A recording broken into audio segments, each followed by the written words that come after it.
Yesterday we had mentioned to you, during the Union strategy to gain control of the Mississippi River, they had to control Kentucky and Tennessee and Mississippi. But I did mention yesterday that there would be 3 port cities that would be very important to be captured, one in Tennessee, one in Louisiana, and one in Mississippi. And so when we talk about Union victories in the Western Theater, what happened in June of 1862, the Union was able to capture 2 of those 3 very important port cities along the Mississippi River. Their inability to capture the 3rd is going to keep them from splitting the Confederacy in half until way late in the war. So anybody want to guess what the name of the port city in Tennessee was that they captured? Thank you very much. Thank you very much. Who said that? Yeah, Elvis Presley. Where was he from? Oh. Memphis. Very good. Memphis, Tennessee was the first port city that was captured by the Union. Very important port city. How about that one in Louisiana? New Orleans. Yeah, New Orleans, probably the most important port city. And the man that captured New Orleans was a Union admiral by the name of David G. Farragut. David G. Farragut was the man whose forces captured the port city of New Orleans. So what city did they not capture in Mississippi? It starts with a V. Our geography is lacking. Vicksburg, Mississippi was the other port city. And I don't remember if I told you this yesterday or not, but I mean, this city, Vicksburg, held out like you would not believe. The Union lobbed cannons into that city, destroyed homes, destroyed businesses to the point where people moved out of their homes, had to live in caves. There wasn't an alive horse in the city in the latter parts of the Civil War. Because if a horse was killed, they used it for food and ate it. They were blockading Vicksburg. There were no medicine going in there, no food going in there. The only people that were benefiting from Vicksburg's suffering were blockade runners, guys that would actually charge huge amounts to sneak people in and out of Vicksburg or bring medicine in and charge outrageous prices for it. These guys, these smugglers, were making a lot of money. And riverboat traders that had access were making lots of money. But Vicksburg hung on until the latter stages of the Civil War. And so it's going to be not until late in the Civil War that the Union is actually going to complete their objective of capturing the Mississippi River and splitting the Confederacy in half because of the holdout of the people of Vicksburg. They were incredible. Okay, that'll take us then to our next subtopic, which is War Begins in the Eastern Theater. War begins in the Eastern Theater. Now remember, the Western Theater is the area around Mississippi River, and the Eastern Theater spot around what particular state? Virginia. And specifically, the goal of the Union will be trying to take Richmond. Okay? So, when does the war begin in the Eastern Theater? In April of 1862. The same time they're capturing those port cities in the Western Theater, the Eastern Theater is heating up in April of 1862. Now, who's overall commander of the Union forces at this point in our lectures? Who's the overall commander? Winfield Scott. Very good. But he's an aging Mexican War general, and so President Lincoln chooses a new overall commander of American forces in the Civil War. And he chooses a Union general by the name of George McClellan. George McClellan, which is on your ID sheet. And George McClellan now will be overall commander of Union forces. He also will lead field command, which means what? He's in the field. Yeah, he's in the field. He's just not sitting back ordering others to fight. He's actually has a field command as well. So in April of 1862, Union General George McClellan was named overall commander of Union forces, and his first action was to plan an offensive attack against the Confederate capital of Richmond, feeling that if they went in and took Richmond and gained control of the Confederate capital, what would happen? If the the Union takes the Confederate capital, what's going to happen? You know the difference between this class and second period?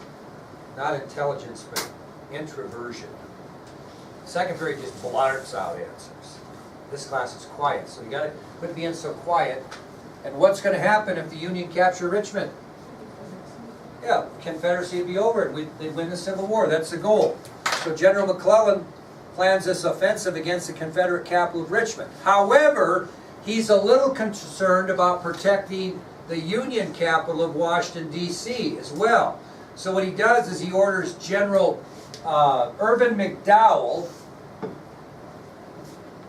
and about 40,000 troops to stand guard at Washington, D.C.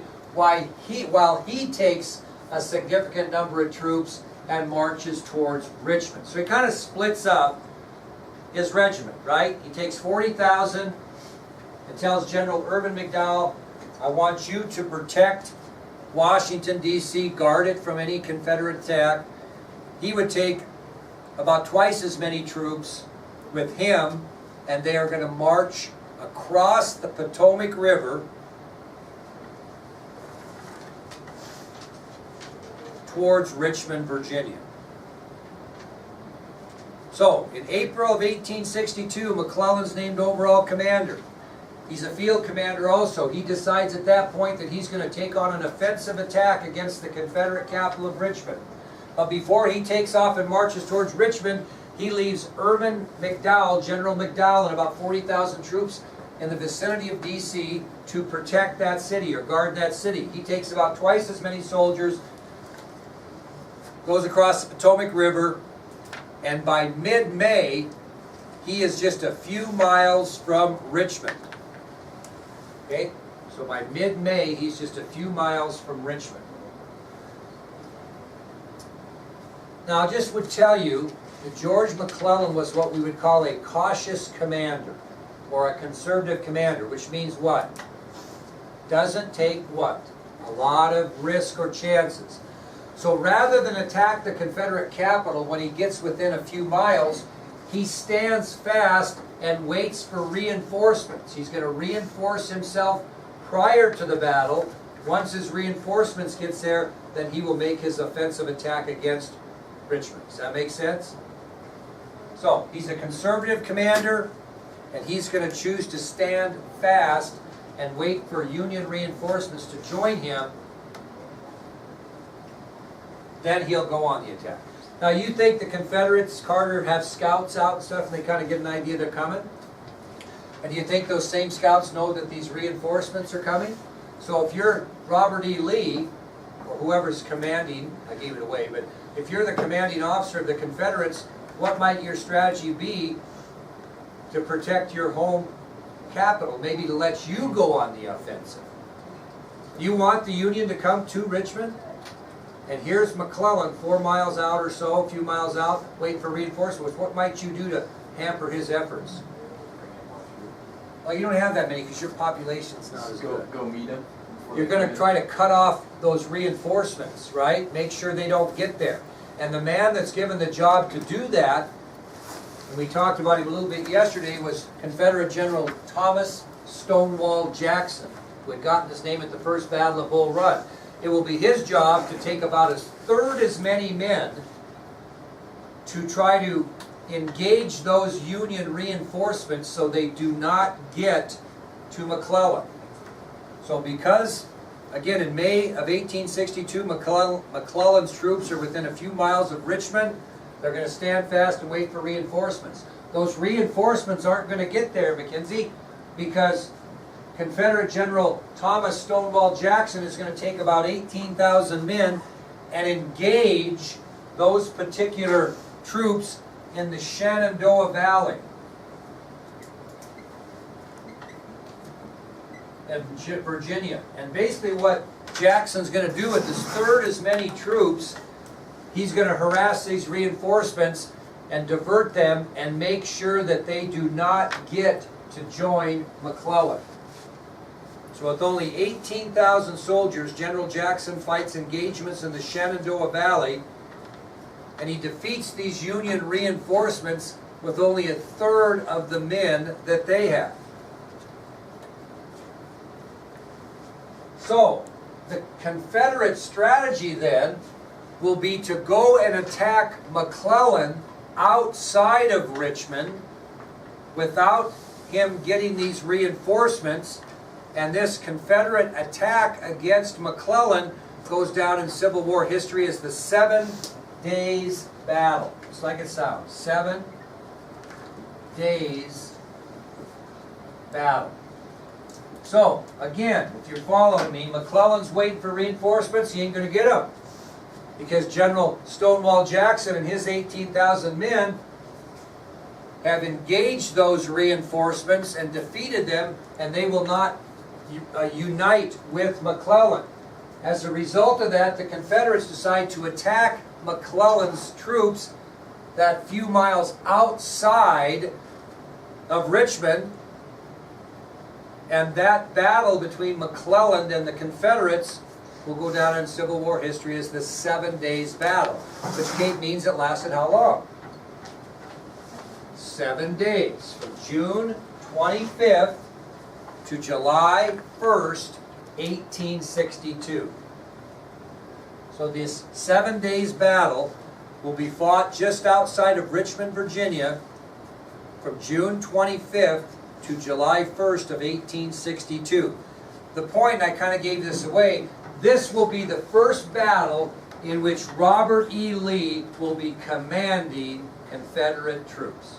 This is where he first comes on the scene in the Civil War. So this will be the first battle in which Robert E. Lee is commanding Confederate troops. So, during this battle, of 7 Days Battle, which lasts obviously 7 days, there are 3 Confederate commanders that are going to have the responsibility of defeating George McClellan and the Union Army, who we already know 2 of the 3. One is who? Robert E. Lee. The other one is Thomas Stonewall Jackson. And the third man that comes on the scene, you'll hear about later, is General Jeb Stuart. And what does he command? Anybody know? The Confederate Cavalry. He's the famous cavalry commander. Horse riders. So, it will be the responsibility of 3 Confederate commanders to hold off and defeat the Union Army during the 7 Days Battle. General Robert E. Lee, General Stonewall Jackson, and General Jeb Stuart, who will lead his famous Confederate cavalry. Well, in the sake of time, and getting hit somewhere in this class by the end of the year, I would tell you that the Confederates defeated the Union at the 7 Days Battle, forcing General McClellan and Union troops back across the Potomac River toward Washington, D.C. So this is a decisive victory for the Confederates at the 7 Days Battle. The Confederates prevail, and they force General McClellan and the Union troops back to Washington, D.C. So the Union's first attempt to end the war by capturing the Confederate capital is unsuccessful. Okay?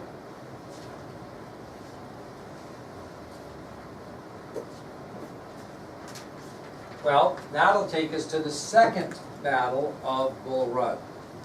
Second battle of Bull Run. Now, President Lincoln wasn't very impressed with General McClellan and that loss in the 7 Days Battle. And so he's going to replace him as overall commander of Union forces with another Union general by the name of Henry Halleck. We've had a couple of changes already, right? Scott to McClellan, McClellan now to Halleck. So again, Lincoln is not impressed with the efforts during the 7 Days Battle. As a result of that, he replaces General George McClellan as overall commander of Union forces with General Henry Halleck. Now the difference between Halleck and McClellan is Halleck's going to serve as the overall commander, and he's going to appoint a field commander other than himself to lead Union troops in this second battle of Bull Run. And the man that he chooses is John Pope, another Union general. So Halleck is going to be the overall commander of Union troops, but he doesn't want to command a field unit, so he gives the field command of the Union Army to General John Pope. And the army that he will lead in the Second Battle of Bull Run is the Army of Virginia. Okay? So John Pope will lead the Army of Virginia into this battle with Confederates at the Second Battle of Bull Run. And who's going to lead Confederate troops out during this battle? Same guy, Robert E. Lee. Well, on August 29th of 1862, in another attempt to take Richmond, Virginia, the Union Army does battle with the Confederate Army at Bull Run Creek.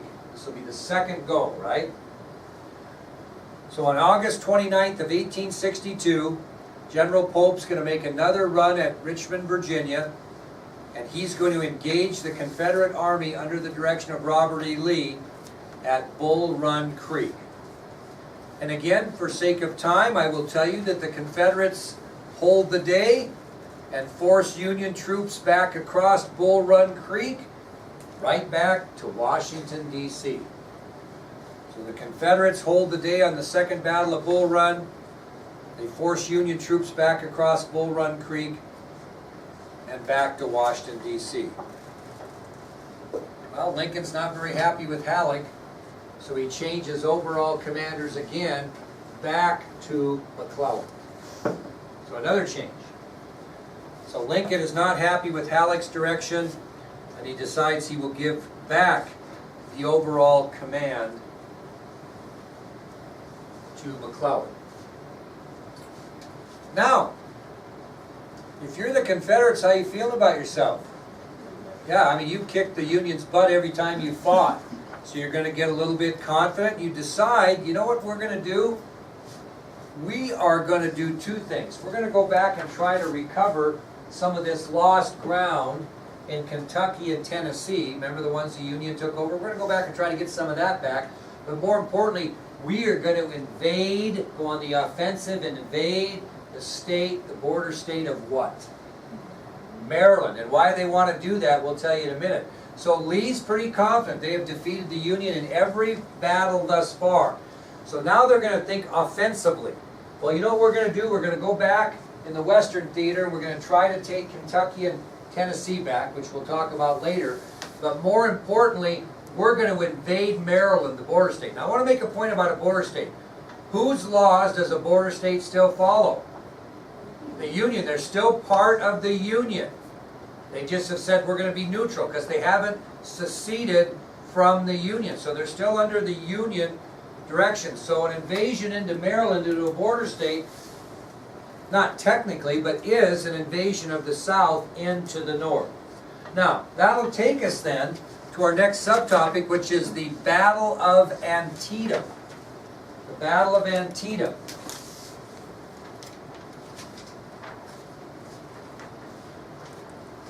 Now, before we really get to the Battle of Antietam, why in the world would the Confederates want to win a victory in Maryland?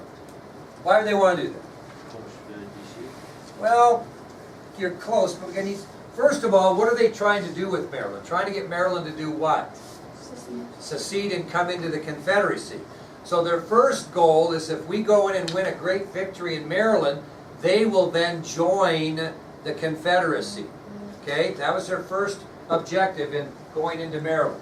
So the Confederates want to win a victory in Maryland for two important reasons. Number one, a victory might draw Maryland into the Confederacy, which might lead to number two, what would be their second goal in winning there? Would it cut off DC from It would, but even bigger than that. What might President Lincoln do if they lose it? I mean, they'd be getting their butts kicked, right? What if they get their butt kicked in the North? What might Lincoln do? Give up. Yeah, he may quit, and this thing would be over, and the South would have their independence and the ability to rule themselves and have their slaves and the whole nine yards. So the two reasons why General Lee and the Confederates say, hey, let's go on the offensive into Maryland, is number one, maybe we can get them to come into the Confederacy, and number two, maybe if we get a victory there after the victories we've already gotten, President Lincoln will see the writing on the wall and say, you know, we've had enough, go ahead and have your own government, have your freedom, we'll just count you out. Okay?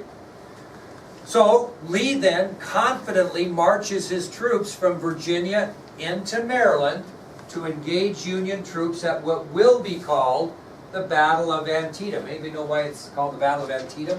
Why isn't it called the Battle of Maryland? Because the battle's going to be fought on Antietam Creek. Okay? But we'll get to that in a minute. We've got to get it set up first. So, Lee's marching his Confederate troops from Richmond towards Maryland.